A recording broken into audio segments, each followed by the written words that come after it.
Voltamos com a nossa aula sobre os princípios do direito penal, né? E nesse bloco agora nós vamos dar sequência aos nossos estudos em relação a essa matéria, beleza? Vamos lá para a tela então? Vamos aí continuar estudando os princípios do direito penal, adentrando agora no chamado princípio da adequação social. Olha só, professor, o que é o princípio da adequação social? Veja só, segundo esse princípio, a conduta do agente que não afronta o sentimento social de justiça não pode ser considerada como criminosa. Então, olha só, presta atenção. Segundo esse princípio, então, quando o agente ele pratica uma conduta e essa conduta não afronta, não viola o sentimento social de justiça, essa conduta não pode ser considerada como criminosa. Ou seja, pro direito penal, aquelas condutas que são condutas socialmente adequadas, elas não têm relevância para o direito penal. É por isso que, por exemplo, quando uma mãe que perfura a orelha da sua filha para colocar um brinquinho, veja só, ela vai responder por eventual lesão corporal? É claro que não. Nós estamos diante de uma conduta socialmente adequada, que não afronta o sentimento social de justiça. Da mesma forma, a pessoa, o tatuador ali, vai fazer uma tatuagem na pessoa, vai fazer uma tatuagem e às vezes acaba, ao fazer a tatuagem ali, provocando alguma lesão ali no braço da vítima, por exemplo, ali, né? Inerente ao próprio procedimento de fazer a tatuagem ali no corpo da vítima, né? Perceba, ali acaba provocando ali, às vezes, a pessoa sente um pouco de dor ali, né? Ao fazer tatuagem, e às vezes provoca uma lesãozinha, mas inerente à própria tatuagem. Nesse caso, o sujeito vai responder, o tatuador? Claro que não. Da mesma forma que a gente vê nesses trotes acadêmicos, claro.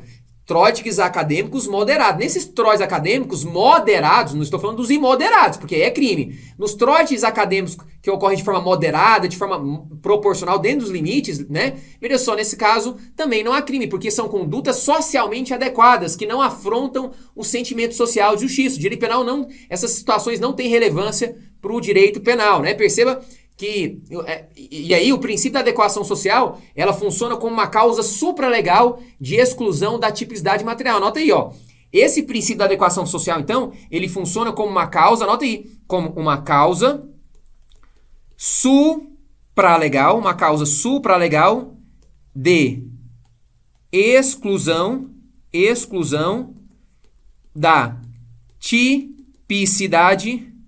tipicidade material, beleza? Material. Por quê? Porque essas condutas que são socialmente adequadas, né, elas não provocam lesão, sequer perigo de lesão aos bens protegidos pelo direito penal. Agora, toma cuidado, porque para o STF tem duas situações importantes para a sua prova, que o STF entende que não se encaixa aqui na adequação social, que não se aplica à adequação social, né? Quando envolve pirataria e casa de prostituição. Toma cuidado, olha aqui na tela. Olha só, jurisprudência importante para a sua prova, ó. Segundo o Supremo, é importante você aprender que esse princípio da adequação social não se aplica nos crimes de violação de direito autoral, né? Envolvendo em pirataria, falsificação de CDs, DVDs, etc.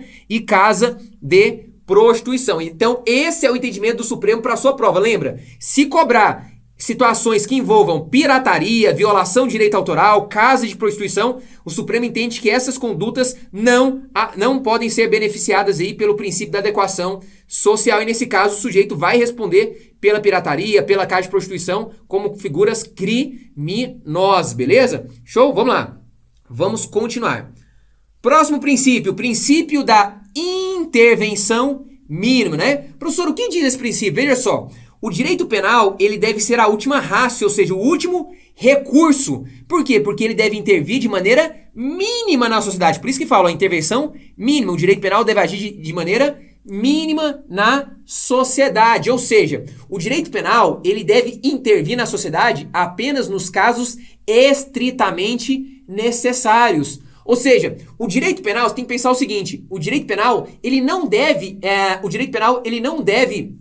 se preocupar, o direito penal ele não deve intervir em qualquer situação ilícita que acontece na sociedade. Não, o direito penal ele só deve de fato intervir na sociedade nos casos estritamente necessários, ou seja, nos casos quando os outros ramos do ordenamento jurídico se demonstrarem insuficientes para proteger bens jurídicos. Por quê, professor? Pensa comigo, o direito penal é o ramo mais lesivo, mais agressivo do ordenamento jurídico. É o ramo que impõe pena privativa, que retira o seu direito de locomoção. Então, o direito penal, ele não deve intervir em qualquer situação ilícita na sociedade, mas apenas nos casos mais graves, apenas nos casos estritamente necessários. Por isso que fala intervenção mínima. O direito penal deve agir de maneira mínima na sociedade, apenas nos casos estritamente necessários. Agora, quando a gente fala em princípio da intervenção mínima, é importante você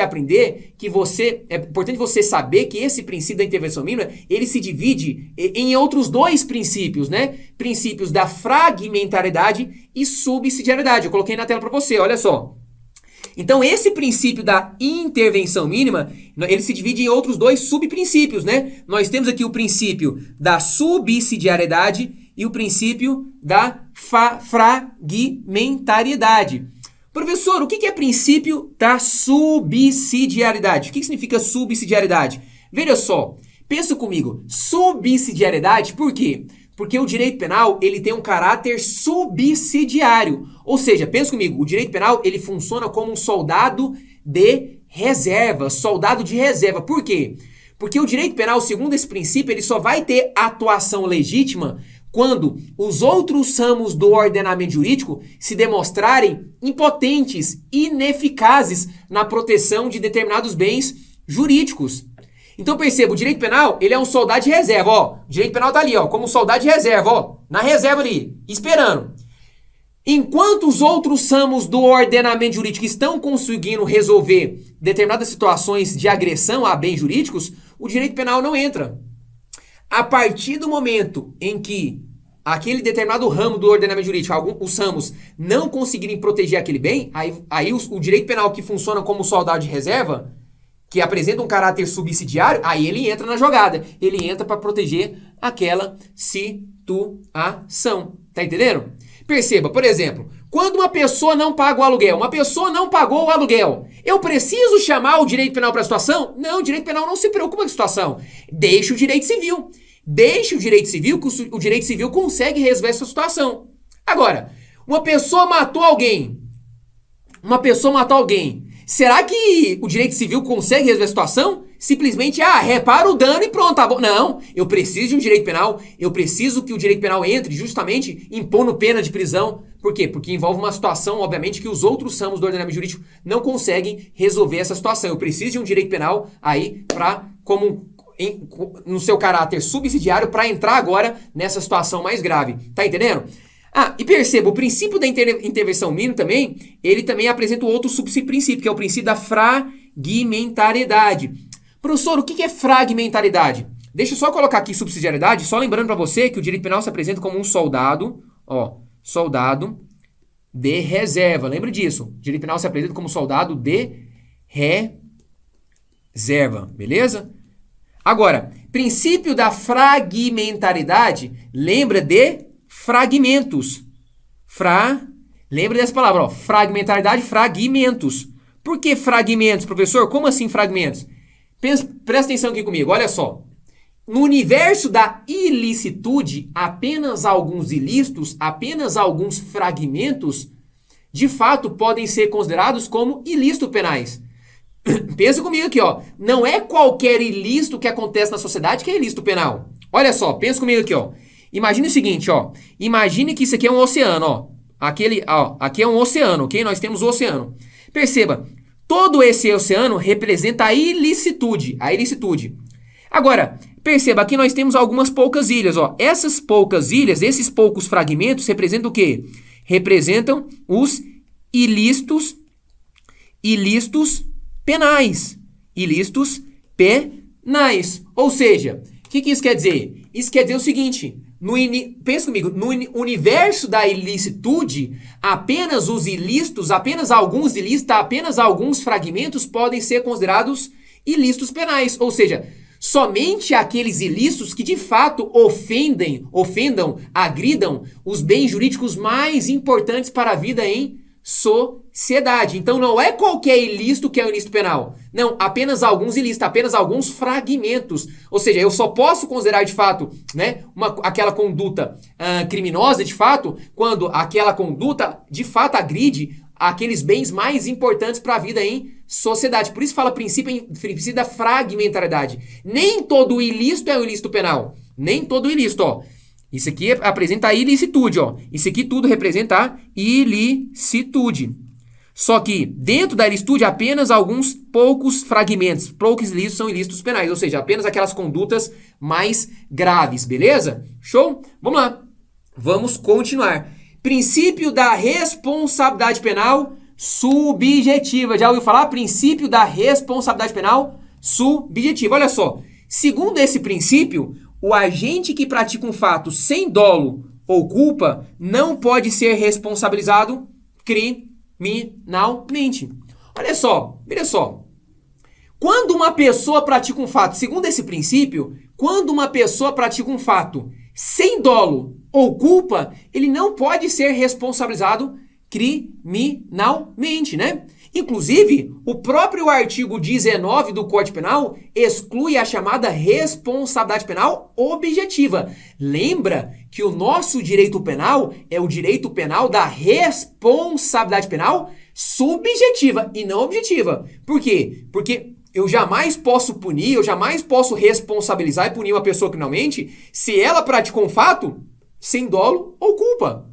Então veja só, para que uma pessoa possa ser punida por um crime, ela tem que ter agido com dolo, ou pelo menos, se houver essa previsão legal, ou pelo menos com culpa.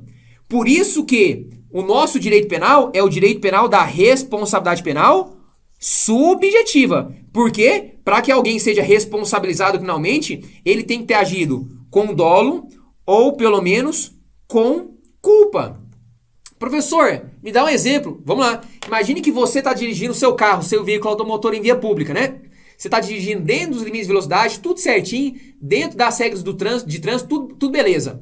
Aí você foi fazer uma curva, assim, e fez a curva certinho, tranquilo, tudo certo.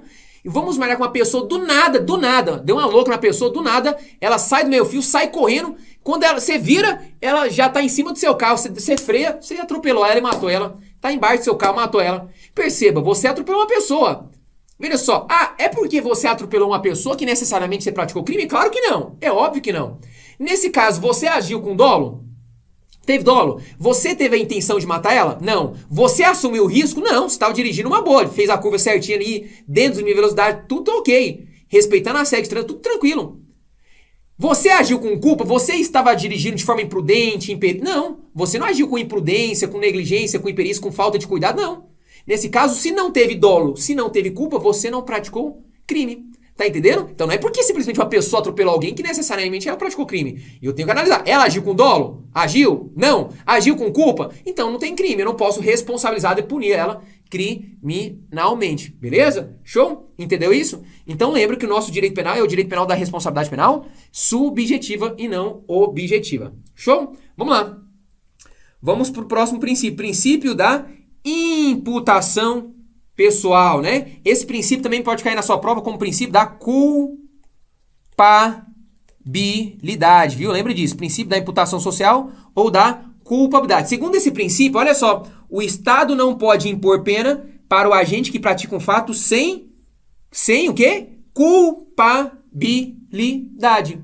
Lembre disso, o Estado jamais pode impor pena para uma pessoa que atuou, que praticou uma conduta, uma pessoa que atuou sem culpabilidade. Ou seja, para uma pessoa inimputável, para uma pessoa que atuou sem potencial consciência da ilicitude, ou uma pessoa que você não pode exigir uma conduta diversa, né? Uma conduta diversa. Então, naquelas situações em que a pessoa não tem culpabilidade, ou seja, uma pessoa inimputável, uma pessoa que não tem a potencial consciência da ilicitude, ou uma pessoa que você não pode exigir dela uma conduta diversa, por exemplo, uma situação de coação moral irresistível, nesse caso a pessoa não tem culpabilidade.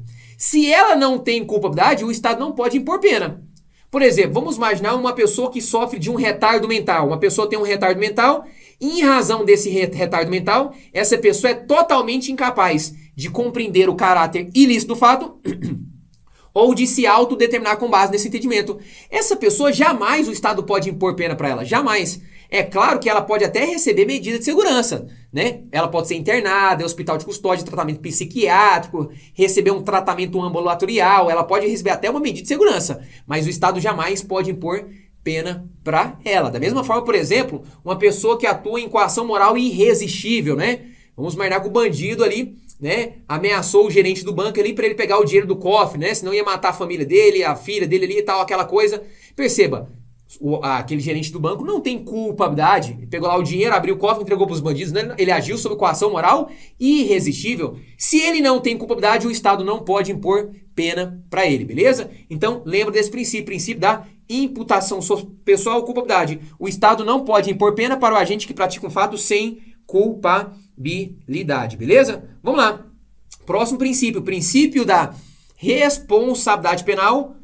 Ó, responsabilidade pelo fato. Lembra disso, ó. Responsabilidade pelo fato. Segundo esse princípio, uma pessoa jamais pode ser punida pelo que ela é, tendo em vista que a punição é consequência do fato, olha só, do fato praticado pela mesma e não por razões meramente pessoais.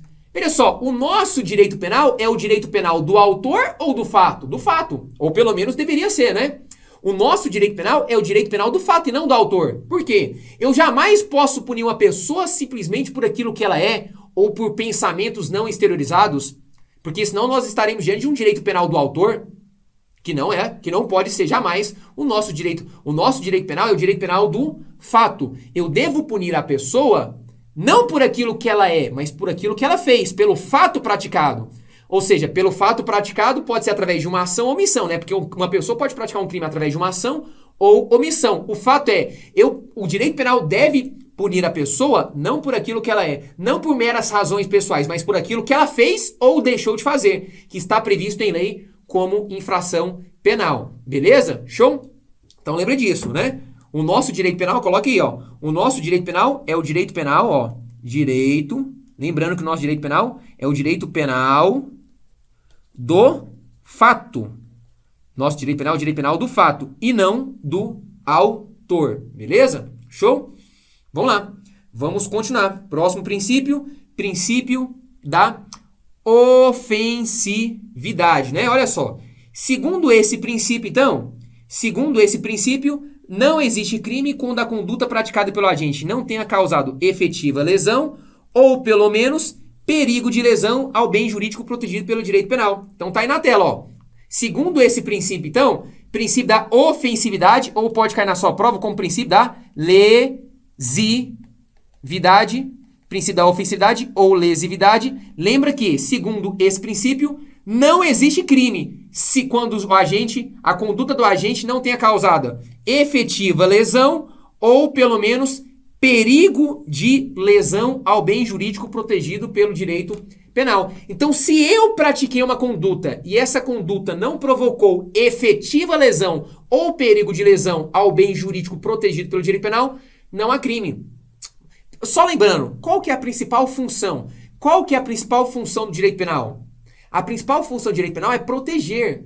A pessoa não é punir. A punição é consequência, toma cuidado, a punição é consequência. Antes de punir, a principal missão do direito penal é de proteger, tutelar os bens jurídicos mais importantes para a vida em sociedade. O que são bens jurídicos? São valores, interesses indispensáveis para a vida em sociedade. Sua vida, seu patrimônio, sua liberdade sexual, sua honra, sua saúde, sua integridade física.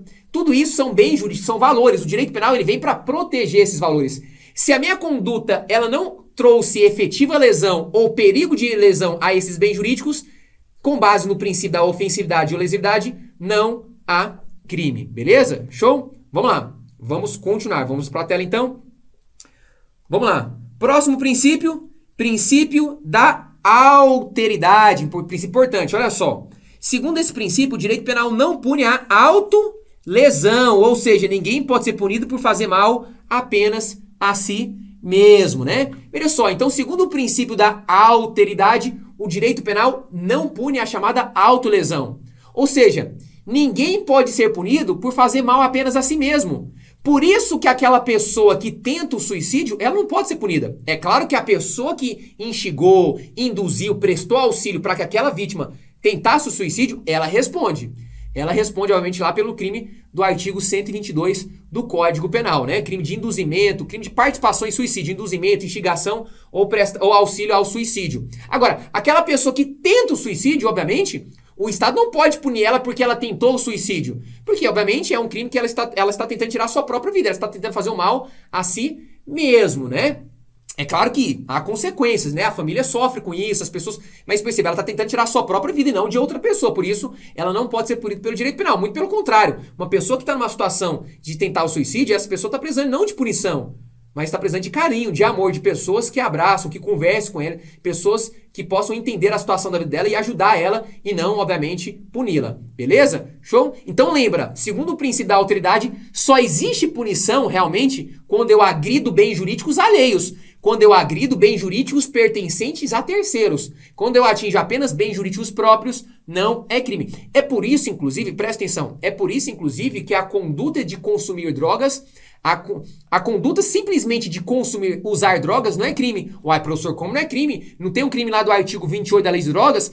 Porte de drogas para consumo próprio? Verdade. Mas o crime lá não é consumir drogas. E sim o ato de a pessoa portar, né? Se você ver lá, nós temos vários verbos. Transportar, trazer consigo, adquirir, ter em depósito, guardar. Então, veja, o problema, veja só, o direito penal não está punindo ele porque ele está usando, consumindo drogas. Porque senão, se o direito penal punisse ele apenas por ele estar consumindo drogas, nós estaríamos ferindo esse princípio da alteridade.